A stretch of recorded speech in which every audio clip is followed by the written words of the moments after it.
एक दिन बीत चुका है, 24 घंटे हो चुके हैं। रात में लड़के लड़कियां कैसे भी करके यहाँ पर थे। कोई शासन की तरफ से नहीं आया, आयोग की तरफ से कोई जवाब नहीं आया। हम अभी भी इंतज़ार कर रहे हैं कि हमारी बात सुन ले, मान लें, क्योंकि हमारी मांगे जायज़ हैं and we are not letting it go. हर व्यक्ति प्रतियोगी छात्र है, सबका अपना स्वयं का हित जुड़ा हुआ है, इसलिए किसी के बुलाए कोई नहीं आएगा, इसलिए कोई किसी लीडर भी नहीं है। तो छात्रों ने डीएम और एसपी को साफ साफ मना कर दिया है, जब तक आयोग से नोटिस नहीं आएगा छात्र यहाँ से बिल्कुल नहीं है। न बटेंगे न हटेंगे, जुड़ेंगे और जीतेंगे। एक तरफ योगी आदित्यनाथ महाराष्ट्र और झारखंड में घूम घूम कर हिंदू मुसलमान करने में लगे हैं, दूसरी तरफ प्रयागराज में क्या हिंदू क्या मुसलमान, सभी धर्मों और जातियों के छात्र एकजुट होकर यूपी लोक सेवा आयोग के खिलाफ नारे लगा रहे हैं। बटेंगे नहीं, हटेंगे नहीं, न्याय मिलने तक एक रहेंगे। योगी आदित्यनाथ को अपने ही राज्य के हजारों छात्रों के सूद लेने की फुर्सत नहीं, क्योंकि उन्हें जिम्मेदारी चुनाव वाले राज्यों में वोटर्स को बांटने और डराने की दी गई है। योगी आदित्यनाथ को बांटने और काटने की बात करने के लिए मैदान में उतारा गया है और वो वही काम पूरी तन्मयता से कर रहे हैं। इधर यूपी लोक सेवा आयोग की तरफ से संचालित पीसीएस और आरओ के हजारों परीक्षार्थी आयोग के उस फैसले के खिलाफ प्रदर्शन कर रहे हैं, जिसके तहत एक दिन में होने वाली परीक्षाओं को 2 दिन में बांट दिया गया है। छात्रों का कहना है कि जब तक उनकी मांगे नहीं मानी जाएगी तब तक वो वहां से हटेंगे नहीं। छात्रों का कहना है कि एक शिफ्ट में होने वाली परीक्षाओं को 2 शिफ्ट में बांटकर नॉर्मलाइजेशन की नीति लागू करने से परीक्षा में धांधली का स्कोप है। हम किसी भी सूरत में इसके लिए तैयार नहीं है। छात्रों को लगता है कि अक्सर इन कारणों से परीक्षा मुकदमे में फंसकर रह जाती है। लोक सेवा आयोग का तर्क है कि नॉर्मलाइजेशन को लेकर किसी अभ्यर्थी के साथ गलत नहीं है। 2 शिफ्टों में होगा, 3 शिफ्टों में। पर्चा बराबर का तो नहीं हो सकता, कोई पर्चा आसान होगा, कोई कठिन होगा, एक को फायदा होगा, एक को नुकसान होगा। छात्रों को 2 धड़ों में बांट रहे हैं क्या आप छात्रों को? दोस्तों नमस्कार। यूपीएससी और आरओ को लेकर के ये प्रोटेक्ट हो रहा है, उसके आज 3 दिन पूरा हो गया है, लेकिन फिर भी अभी तक गवर्नमेंट की तरफ से और जो है कि यूपीएससी बोर्ड की तरफ से कोई भी अभी तक सुझाव नहीं आया है और ना ही इस पे कोई अभी सरकार या गवर्नमेंट यूपी की इस पे कोई भी प्रकार का दबाव दिया हो या इसको लेकर के छात्रों को कोई सहानुभूति दी हो। यहाँ तक कि अभी तक कोई भी ऐसा नेता और जो है कि गवर्नमेंट का कोई भी नेता अभी उनको जाकर के संतावना भी नहीं दिया है। दोस्तों इसको लेकर के छात्रों का ये मांग है कि 1 शिफ्ट में 1 एग्जाम होना चाहिए। इसको लेकर के छात्रों ने प्रदर्शन किया और छात्रों की बात आपने सुना और जो छात्रों ने साफ बता रहे हैं कि ना हम बटेंगे और ना ही हम यहाँ से हटने वाले हैं, हम जुड़ेंगे और साथ में जीतेंगे। दोस्तों इसको लेकर के अभी अजीत अंजुम ने इसको लेकर के एक रिपोर्ट तैयार किया। उस रिपोर्ट में हमने देखा है और अजीत अंजुम ने साफ साफ बताए हैं कि जो है कि बीजेपी गवर्नमेंट जो योगी जी हैं वो चाहते हैं कि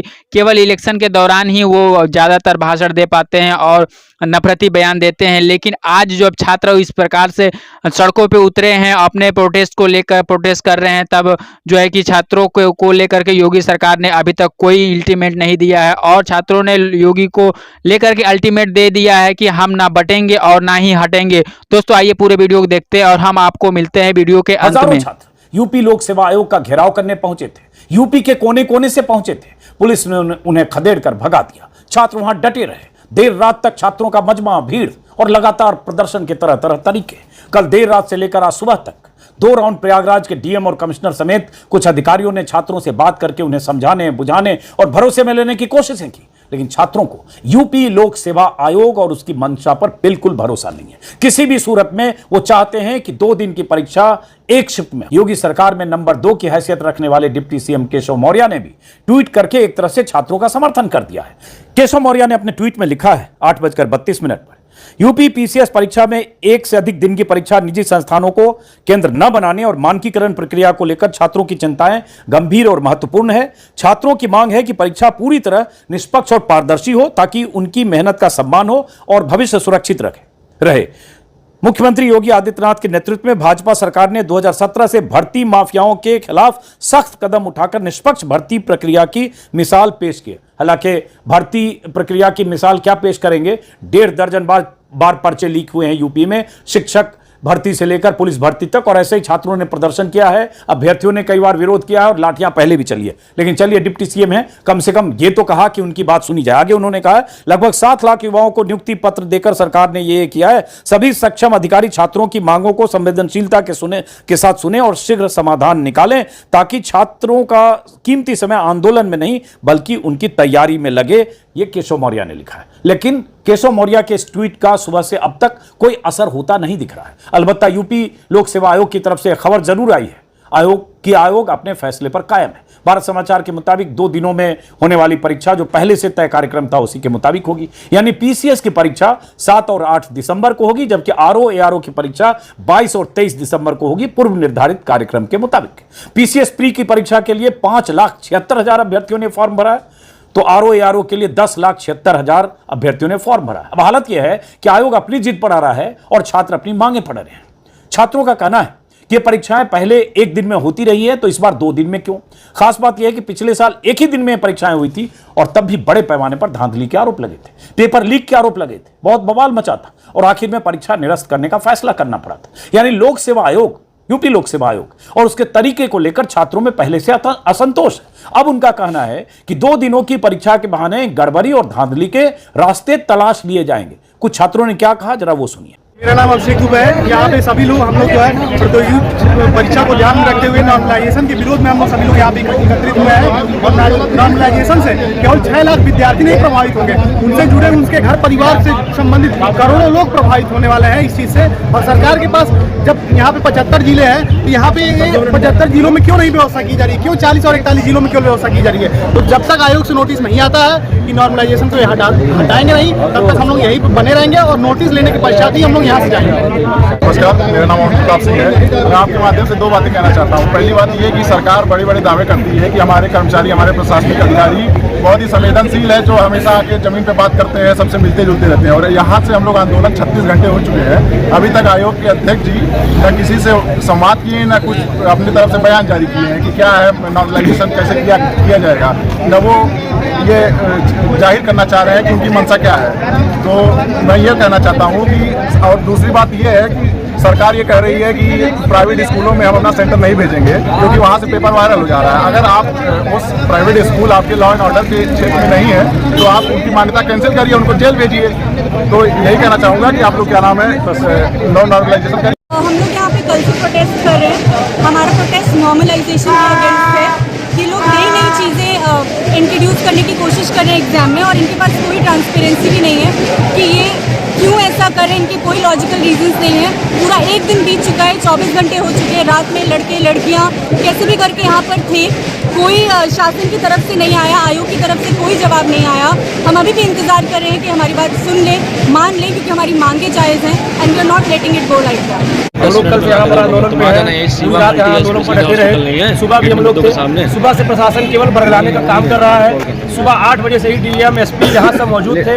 कई बार उन्होंने छात्रों से कहा कि आप अंदर चल के बात कर लीजिए, लेकिन चूंकि ये किसी पार्टी और संगठन का आंदोलन नहीं है, यहाँ हर व्यक्ति स्वयं में स्वतः स्फूर्त आंदोलन है। हर व्यक्ति प्रतियोगी छात्र है, सबका अपना स्वयं का हित जुड़ा हुआ है, इसलिए किसी के बुलाए कोई नहीं आएगा, इसलिए कोई किसी लीडर भी नहीं है। तो छात्रों ने डीएम और एसपी को साफ साफ मना कर दिया है, जब तक आयोग से नोटिस नहीं आएगा छात्र यहाँ से बिल्कुल नहीं हटेंगे। यहाँ पे सब कल 11 बजे से बच्चे प्रदर्शन कर रहे हैं और बहुत ही शांतिपूर्वक संवैधानिक तरीके से कर रहे हैं, अपनी मांगे रख रहे हैं, लेकिन आयोग की तरफ से कोई पॉजिटिव रिस्पांस नहीं आया है और कोई बात भी नहीं करने आया कि क्या प्रॉब्लम है आपकी, एक बार सुन ले आके। तो अभी जब तक वो हम लोग की बातें नहीं सुनेंगे और उसका कोई पॉजिटिव रिस्पांस नहीं देंगे, तब तक हमें लगता है बच्चे यहाँ पे हम लोग बैठे रहेंगे। 2 शिफ्टों में होगा, 3 शिफ्टों में। पर्चा बराबर का तो नहीं हो सकता, कोई पर्चा आसान होगा, कोई कठिन होगा, एक को फायदा होगा, एक को नुकसान होगा। छात्रों को 2 धड़ों में बांट रहे हैं क्या आप छात्रों को? नहीं, हम भी छात्र रहे हैं, आप भी छात्र रहे हैं। छात्र होता है, उसको 2 धड़े में कौन बांट सकता है? न आप बांट सकते हैं ना हम बांट सकते हैं। छात्र तो कह रहे हैं ना बांटेंगे ना हटेंगे भी नहीं। 20,000 से ज्यादा छात्र वहां बैठे हुए हैं। सरकार मतलब कोई भरोसा देने को तैयार नहीं। प्रचार जरूरी है, चुनावी रैलियों में सब लोग लगे हुए हैं। चुनाव ही सबसे महत्वपूर्ण हो गया, हार जीत। छात्र हार जाए कोई फर्क नहीं पड़ता आप लोगों को। तो कड़वी बात पूछ रहा हूं सर। नहीं वो नहीं नहीं वो अलग विषय है। देखिए, चुनाव अलग विषय है अभ्यर्थियों का आंदोलन, छात्रों का आंदोलन अलग विषय है। दोनों कौन दो मंत्री विषय मिलने है। गया छात्रों से? हम कह रहे हैं 2 कि दिन से हम बैठे हुए हैं। भाई मैं क्या कह रहा हूं, जैसे वहां जुट गए हैं 20,000 आप बता रहे हैं, तो उसमें से 5 लोग खाली हमसे मिल लेते, हमको समझा देते, हमको एक पत्रक दे देते। आपने कहा आपका दरबार मतलब दरबार सज गए हैं, दरबार में हाजिरी देनी पड़ेगी। अरे भाई छात्री आप लोगों को हम अदने से प्राणी आपको चुनते हैं, सरकार में आपको बिठाते हैं, दरबार में हाजिरी देनी होगी हर चीज के लिए, कभी सुनवाई होगी? नहीं, मेरा ये दरबार नहीं, क्योंकि जनता ने चुन करके ये दरबार बनवाया है जनता ने कि आप वहां बैठो, हमारी समस्या को सुनो। इस नाते हम इस बात को कह रहे हैं कि अगर वो लोग वहां ओम प्रकाश राजभर क्या भरोसा दे सकते हैं इन छात्रों को? एबीपी न्यूज के जरिए आप क्या भरोसा दे सकते हैं? जल्द से जल्द कोई समाधान, कोई निदान निकालना चाहिए कि नहीं निकालना चाहिए? ना, भरोसा उनको दे रहा हूं कि हमसे 4-5 लोग मिल लें, हम उन मिलने के बाद मैं तुरंत मुख्यमंत्री जी से समय लेकर के मैं मिल करके उस समस्या का समाधान कराने का पूरा प्रयास करूंगा। ये मेरी मंशा है। बहुत बहुत शुक्रिया। दोस्तों, जैसा कि आपने वीडियो में देखा कि किस तरह से अंजुम ने बताया कि बच्चे जाकर के प्रोटेस्ट कर रहे हैं, फिर भी उसको लेकर के ना जो है कि यूपीएससी आयोग या जो है कि हमारे गवर्नमेंट जो यूपी सरकार है वो भी उस पर अभी तक कोई उस पर सुनवाई नहीं हुई है। जबकि आप 3 दिन हो गए हैं इस प्रोटेस्ट के, लेकिन इस पे अभी तक कोई सुनवाई नहीं हो पाई है। और वहीं पे जो है कि एबीपी न्यूज़ के एंकर ने कहा है, ओम प्रकाश राजभर से पूछा है कि किस तरह से आप चाहते हैं कि कैसे चाहते हैं कि आप एक ही एग्जाम को 2 बार कराया जाए। 2 बार अगर यही एग्जाम होता है तो हो सकता है एक एग्जाम में अलग क्वेश्चन आए और दूसरे एग्जाम में दूसरा क्वेश्चन आए, तो इससे छात्रों को जो है कि इसका नुकसान होगा, क्योंकि एक में आसान सवाल आ जाते हैं और दूसरे में अगर कठिन सवाल आते हैं तो उसमें छात्रों का ही नुकसान होने वाला है। हालांकि कोई ज़्यादा हर साल जो है कि ये यूपीएससी का एग्ज़ाम होता रहा है, हर साल तो एक ही शिफ्ट में हो जाता है, लेकिन इस बार एक शिफ्ट में नहीं हो रहा है, जबकि इसे 2 शिफ्ट में कराया जा रहा है। लेकिन यूपी में पूरे 75 जिले हैं, लेकिन उनमें से केवल 41 जिलों में ही ये यूपीएससी का एग्ज़ाम का जो है कि सेंटर चुना गया है और वहां पे एग्जाम कराने का निर्णय लिया गया है। इसी को लेकर के हमारे जो छात्र हैं, यूपीएससी के जो छात्र हैं, जो आरओ और एआरओ के जो छात्र हैं, वो इसको लेकर के प्रोटेस्ट कर रहे हैं। और उनका मांग भी सही है कि अगर एक साथ एग्जाम होता है, एक जगह एग्जाम होता है, एक दिन अगर एग्जाम होता है तो उससे छात्रों को फायदा होगा। इससे किसी प्रकार का लीक होने का या जो है कि उस पर धांधली होने का किसी प्रकार का दबाव और जो है कि नहीं रहेगा। दोस्तों, इसको लेकर के छात्रों ने भी कहा है कि 1 शिफ्ट और 1 इलेक्शन होना चाहिए, और छात्रों ने यहाँ तक कहा है कि हम यहाँ तक हटेंगे नहीं और हम बटेंगे भी नहीं और हटेंगे भी नहीं। वहाँ के जो छात्र हैं जो प्रोटेस्ट कर रहे हैं, उन्होंने कहा जब तक इस पर पूर्ण रूप से जो है कि हमारे हाथ में नोटिस नहीं आ जाता यूपीएससी की तरफ से, तब तक हम यहाँ से प्रोटेस्ट अपना हटाने वाले नहीं है। दोस्तों, इसको लेकर के आपकी अपनी राय क्या है, वीडियो पर नीचे कमेंट बॉक्स में लिखें। वीडियो अच्छी लगी हो तो वीडियो को लाइक, शेयर और हमारे चैनल को सब्सक्राइब जरूर करें। हम मिलते हैं आपको नए वीडियो में, तब तक के लिए नमस्कार, आपका दिन शुभ हो।